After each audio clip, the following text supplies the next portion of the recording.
क्या आपको पता है भारत का सबसे खूबसूरत और सबसे ऊंचा घंटाघर कहाँ है? आज आपको हम उस घंटाघर के बारे में बताएंगे और उसके इतिहास के बारे में भी बताएंगे। बहुत लोग उसके इतिहास के बारे में और उसको जानते हैं, मगर उस घंटाघर की जो काबिलियत है, उसकी जो खूबसूरती है, उसको जब आप देखेंगे और उसके इतिहास को जानेंगे तो आपको लगेगा कि भारत के पास एक ऐसा घंटाघर है जो आज से लगभग 135 साल पहले बना और आज भी उसी तरीके से खड़ा है और अपना काम कर रहा है।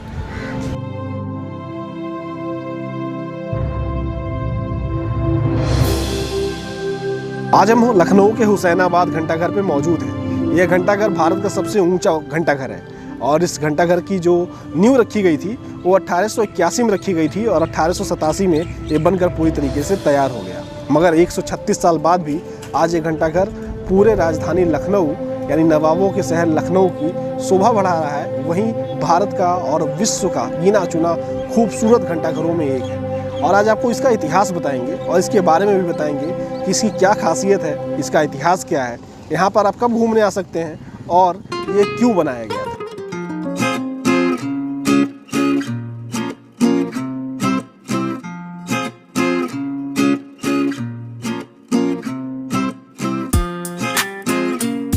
अभी तक आप समझ चुके होंगे कि इस वक्त हम कहाँ हैं, और हम हैं उत्तर प्रदेश की राजधानी लखनऊ में। और आपके सामने ये है बड़ा इमामबाड़ा। इस हुसैनाबाद क्षेत्र में इमामबाड़ा के बगल में ही है मौजूद यह घंटाघर।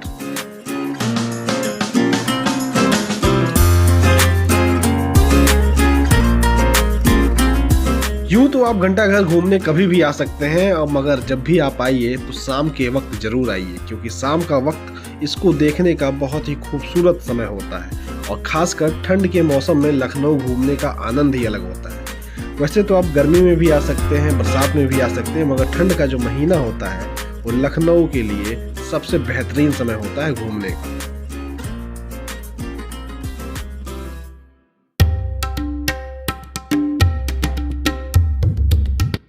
अब हमारा सफर बढ़ चुका है भारत के सबसे ऊंचे घंटाघर की तरफ, और इसके बारे में जानने के लिए कि आखिर इसको कैसे बनाया गया, इसको क्यों बनाया गया, और यह भारत का सबसे ऊंचा और सबसे खूबसूरत घंटाघर कैसा दिखता है।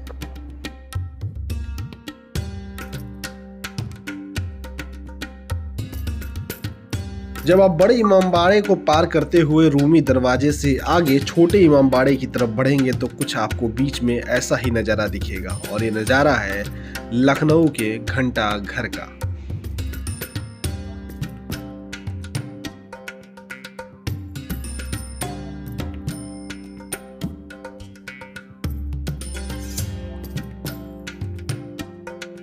ये 221 फुट सबसे ऊंचा भारत का जो घंटाघर आप हमारे पीछे देख रहे हैं, इसे नसरुद्दीन हैदर ने बनवाया था। और यह जो घंटाघर है इसे सर जॉर्ज कपूर, जो पहले इस क्षेत्र के अवध क्षेत्र के गवर्नर जनरल हुआ करते थे, उनके आगमन पर बनवाया गया था। बताया यही जाता है कि ये घंटाघर उस वक्त बना था जब लोगों के हाथों में घड़ी पहनना नामुमकिन हुआ करता था। घड़ी वही पहनते थे जो बहुत ही रईस हुआ करते थे, मगर समय की जानकारी सबको नहीं मिल पाती थी। उस समय की जानकारी के लिए इस घंटाघर को बनवाया गया। और ये जो घंटाघर है आज से 135 साल पहले बनाया गया। 1881 में इसका काम शुरू हुआ और 1887 में बनकर तैयार हुआ, मगर आज भी ये घड़ी का जो समय है वो सही बताता है। और इसके पीछे आप देखिए जो घड़ी है वो घड़ी भी काफ़ी खास है। जब ये बन रहा था तो इसकी जो घड़ी की आप सुई देख रहे हैं उसको इंग्लैंड से मंगाया गया था, और इसकी जो सुई है वो सुई भी उस धातु से बनाई गई थी जिस धातु में कभी जंग नहीं लगती है। खासकर उस लोहे को लाया गया था जिस लोहे पर जंग बहुत ही कम लगती है, और इंग्लैंड से बनाया गया था। कहा जा रहा था कि उस समय जो सबसे अच्छे बंदूकें बना करती थी, सबसे अच्छे जो तोप बना करते थे, उसके जो मटेरियल यूज़ किया करते थे, उसी मटेरियल से इसकी सुई बनी थी। और ये जो पूरा घंटाघर है आज भी उसी तरीके से काम कर रहा है। विश्व के तमाम खूबसूरत घंटाघरों में एक घंटाघर एक है। और इसके ऊपर की अगर आप बात करें सबसे ऊपर की, तो सबसे ऊपर जो आप गुम्बद देख रहे हैं ये उस वक्त सोने के हुआ करते थे बताया जाता है। मगर जब अंग्रेज़ यहाँ पर आए तो अंग्रेज़ों ने उस सोने के गुम्बद को उतरवाया और वहाँ पर दूसरे धातुओं के गुम्बद यहाँ पर लगवा दिए। यूँ तो अवध के लोगों ने कई सारी बड़ी इमारतें देखी हैं और कई सारे अलग डिज़ाइन देखे हैं, मगर जब घंटाघर बन रहा था तो घंटाघर उस वक्त का एक सबसे अलग नमूना था।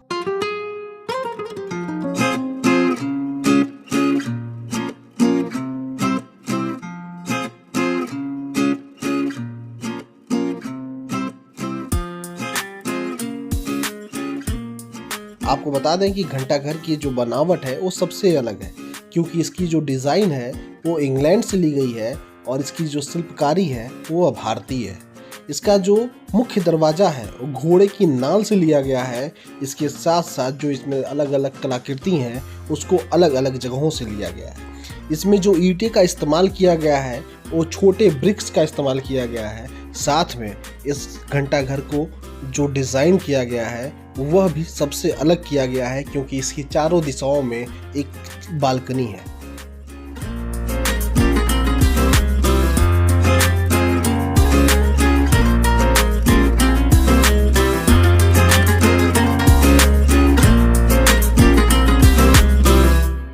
(1881) में इसको बनाने में 1.75 लाख की लागत आई थी, जिसके बाद यह पूरा घंटाघर 8 सालों में बनकर तैयार हुआ।